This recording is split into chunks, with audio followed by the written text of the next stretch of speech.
नमस्कार, आपका अक्षता क्लासेस में स्वागत है। आज हम रामधारी खंड 1 की प्रतिलेखन संख्या 28 की डिक्टेशन करेंगे, जिसकी स्पीड 60 शब्द प्रति मिनट होगी। आपकी डिक्टेशन अगले 5 सेकंड में शुरू होगी। 5, 4, 3, 2, 1 स्टार्ट।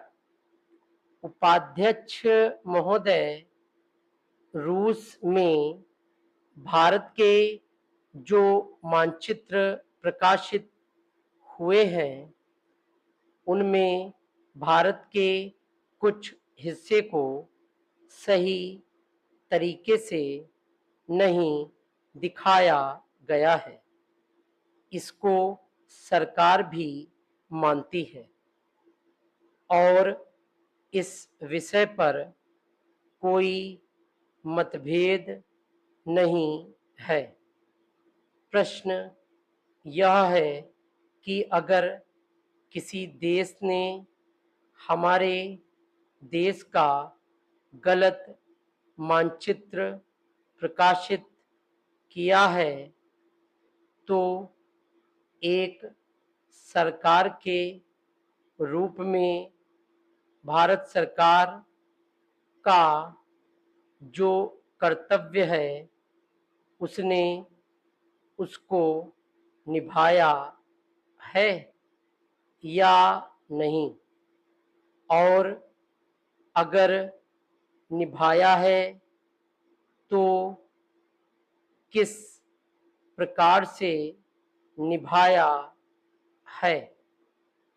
जब भारत सरकार का ध्यान इसमें प्रकाशित उस मानचित्र की ओर दिलाया गया जिसमें हमारे देश के कुछ भाग को गलत ढंग से दिखाया गया था, तो उसने 1956 में ही, जबकि ना तो भारत और चीन की सीमा का प्रश्न पैदा हुआ था, इस बारे में रूस से विरोध किया। इसके बाद भारत सरकार ने लगातार 4 बार रूस सरकार से लिखित रूप से विरोध किया कि हमारे मानचित्र को ठीक से नहीं दिखाया गया है।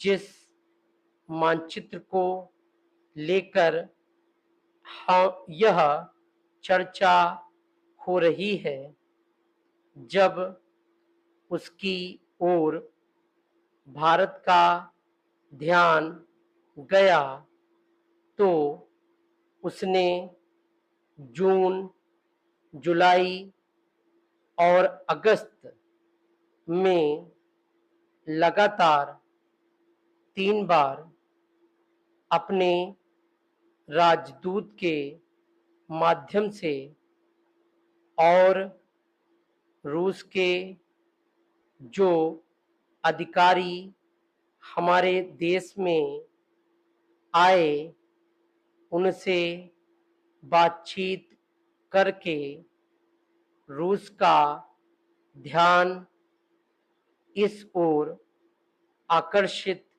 किया कि उसने इस देश का मानचित्र ठीक नहीं दिखाया।